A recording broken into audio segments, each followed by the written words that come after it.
What's up, everybody? Welcome back to another edition of Sit Down Saturdays.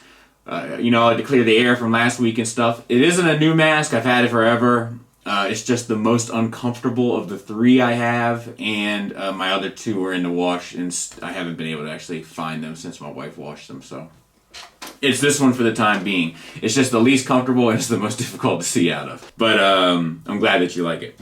Secondly, in regard to RC, I'm glad, I loved everyone's comments. It was very interesting to read. I agree with most of you. Just to clear the air, for me anyway, I don't feel as though either one of them is really an objectification of her either. And I do feel like the whole world needs to relax a little bit, and everybody has kind of forgotten that it is not one's job to not upset you. It is your job to be in control of your emotions to not become upset. That being said, let's move on. And today we are going to talk about Springer. Why? Because everybody has been requesting it. So I figure might as well do it. There are a ton of options for Springer. That's what kind of makes this unique. I'm trying to think in my head if there's another character that has had as many options at one time, and I'm not sure there are. It's nice to be able to finally think that you're going to really solidify that movie cast. That's a cool looking shelf that you can kind of just edge out, you know, and it's always nice to complete something in general. So Springer's coming. There's a lot to talk about with these Springers. So before we get started, I want to shout out to Keem. I think most of these pictures end up being his. He makes some great comparison pictures. Shout out to you, brother. I don't know who you are, but you got my respect. With that being said, let's start talking about them. And for the sake of argument, we're going to start with stuff that's already out. So let's start with Unique Toys Allen, and we'll look at that car mode. And I did have the opportunity to look at that toy, and I think it's well made. It could use a little bit more paint and stuff. It's almost so big that it's uncomfortable to mess with, but I think that it worked pretty well. Looking at the alt modes, and we're just going to compare each one of these to the G1, except for one. Looking at the alt modes, you know, the car proportion seems to be one of the things that most companies are having an issue with, but the car proportions are an issue here, you know, and then the lack of gray wings, which always bothered me because I didn't see why they wouldn't do gray wings. Because, I mean, they're even gray in the helicopter mode. It just seems, I don't know, it's a bizarre choice. The helicopter mode, I think, translates fairly well. You know, a couple little gripes here and there, but nothing. I think it's definitely within the ballpark and realm of acceptability. And then the robot mode, I like the proportions. It was maybe a little too chunky kind of across the board, but I kind of dug it overall. I just feel like it didn't have the presence of a masterpiece. But it's well built, it's well made, and it was a lot of fun to mess with, so it's not a bad figure and it's already available. Something to think about. And now we can look at this open play bit of business. So question number one is, who is open play? I feel like, not for nothing, I feel like anytime I hear a rumor about a new company, Fans Project is always part of that rumor. Like, it doesn't matter. Like it's a new furniture store opening up. I heard Fans Project behind it. Like, it just doesn't matter. Anytime anything hits my newsfeed about a new company, somebody says, I heard it was Fans Project. But I digress. Let's talk about it. I actually think the car mode on this looks really good. There is some things proportionately between the front and the kind of where the shoulders are, which all the companies do seem to struggle with at some level. But I do think that overall it's a pretty good effort. You know, and I think that the helicopter mode looks good as well. I don't have any real complaints about it when I look at it. Like, to me, they did a really good job of capturing both modes. Usually with triple changers, I think we all agree that one of the modes gets sacrificed along the way. You know, and in my opinion, the last mode that should be bot mode. The bot mode should be nailed. The alt mode that's most often used should be next, and then the third alt mode should be the one sacrificed. That's just how I would approach that bit of business. And then I think the robot mode looks pretty good. The shoulders are a little wonky, and shoulders are another thing that seem to plague our Springers across the board, but they do seem a little out of place. Like, Springer seems to have those like signature things that sit on the side of his shoulders, and to me that's just like a character design that's important. You know, we talk about this on Shattered Cast from time to time, and like, there are certain things that make a character iconic, you know. Prime's ears and chest, Batman's ears and bat symbol and belt and cape. He's a very iconic character. You know, Superman's S. There's just very iconic things about characters that really define who they are. And for me, with Springer, it's that shape of that crown on his head and the shoulders and then the chest. Like, those three things are what make that character the most recognizable. So when a product seems to lack in one of those departments, it does set my spider sense off kind of immediately, because it's missing one of the things that helps me identify exactly who that character is. Now, This guy has the shoulder things, but there's something about the way they sit where it's like you can flip them up and have them more Studio Ox, or you can have them on the side, but either way doesn't fit quite right. Like there should be the shoulder block and then the thing that wraps around. Now, is it a nitpick? Absolutely. Does this figure look good? Pretty much. But for me, there's just something about it that just makes me feel a bit uneasy. The rest of the figure, though, I feel like looks really on point. The problem, of course, is who are they? What investment should I make in a company where I don't have a track record to compare it to when there are some really heavy hitters in this competition? That's something that's going to plague them unless something does come out that they are involved with previous designers or whatever. And I'm sure there's people with inside scoop that are going to write in the comments like, it's already such and such. And applause to you for finding out the information. Let's make some noise for that. But I'm just saying that they should make that information open along with their open play. Is that, look, this isn't our first rodeo. I think that would put a lot of people's uneasiness at ease, especially when you're dealing with people that are veterans in this game. Which brings us to Toy World. Toy World has been in the spotlight a lot recently in the different groups and threads and everything else.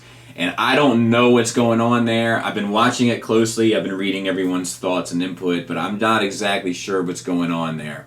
That being said, this Springer, a lot of people have criticized his shoulders and everything, and once again, I get the criticism, but what it's trying to do, which is stick true to the Studio Ox design, it does a pretty good job of it. People have been very critical of the shoulders on that Springer. Once again, hearkening back to the iconic discussion, that is something that is iconic about the character, so that does stand out to people when it sits like that.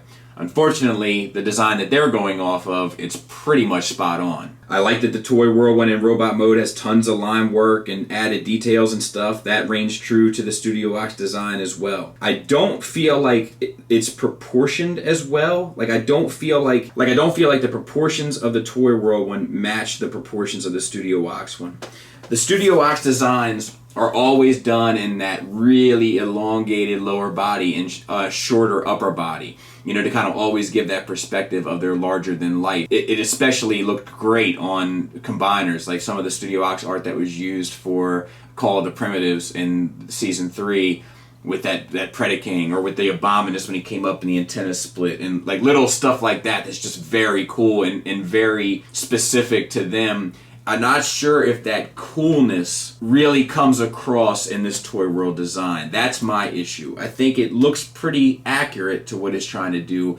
There's just something about the coolness of the art that I don't feel like is translating to a 3D piece. And I'm not sure that it's ever been translated all that well. Maybe MMC's Mirage, that has a Studio Ox design, and that looks pretty good, like in terms of capturing the Ox look. But I think it's very rare to be able to capture how cool that art is in a 3D piece. And then the alt modes with the Toy World one, I don't know. The Ox vehicles are so sleek, and I feel like they really tried to make these sleek, but I'm not sure it really comes across. And once again, because you're trying to capture someone's artistic style with something that can't be exaggerated because it all has to fit together, it's going to be difficult. And I think that once again there's effort here, but I'm not sure if that coolness comes through. Which brings us to MMC. Now what's funny is MMC has been going for a Studio Ox design with a lot of their stuff, but they abandoned it here. Now I'm not sure if those shoulder pieces can be maneuvered around to kind of capture it a bit better, but I think this looks really good.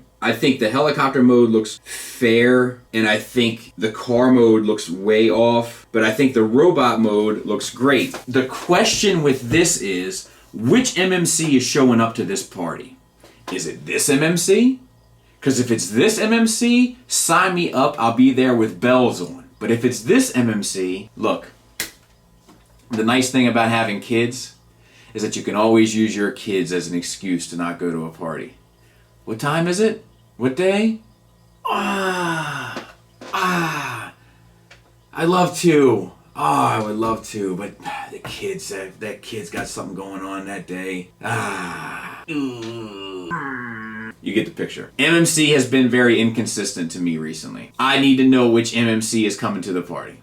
And it's just impossible to know that. Is it the MMC that's going to provide me paint? Is it the MMC that's going to give me hardware? Is it the MMC that's going to give me a beautiful sculpt? Or is it going to be the MMC that doesn't provide paint, that creates a sculpt so they can repaint it into something else, and where the hardware is kind of a lowest common denominator? That's what I need to know. And until I know those answers, with the alt modes being kind of far removed from the design and the bot mode looking admittedly great, I can't commit to that. And then just recently, X-Transbots throws their hat in the mix. Should we talk about that X-Transbots Stunticon situation next week? I'm trying to make up my mind about that. Look, this to me looks like business as usual with X-Transbots. That's all I can say. The sculpt looks great. The alt modes look great. The robot looks great. It comes with the little missile loading accessory. I will say this, because people think I hate X-Transbots. It's not really the case. I think X-Transbots do have the best accessories in third party. I think they make the coolest accessories. From Dicka's football to, or was that Keith? What's the difference? You get the picture. I think they make great accessories. And this missile is no exception, and this robot looks great. The question is the photogenic nature of it going to come through in hand? All right, we're looking good. Is the transformation going to be enjoyable in any regard? What'd you get? And will it have that masterpiece finish that sets itself clearly apart from any chug design? Oh, it's embarrassing. And unfortunately, it's just always a dice roll with them. You just never know what you're gonna get. So I think it looks great, per usual. Do I think it's gonna be built well? Probably not. Do I think it's gonna be painted? Probably not. Do I think it'll look good on your shelf and you'll get away with it? Probably. I think that it'll display just fine. Like, you know, put it behind a couple other ones, and I really do. I think that you'll be ultimately fine. I think that all three modes are nailed, though, which is how they do it. They can nail a sculpt.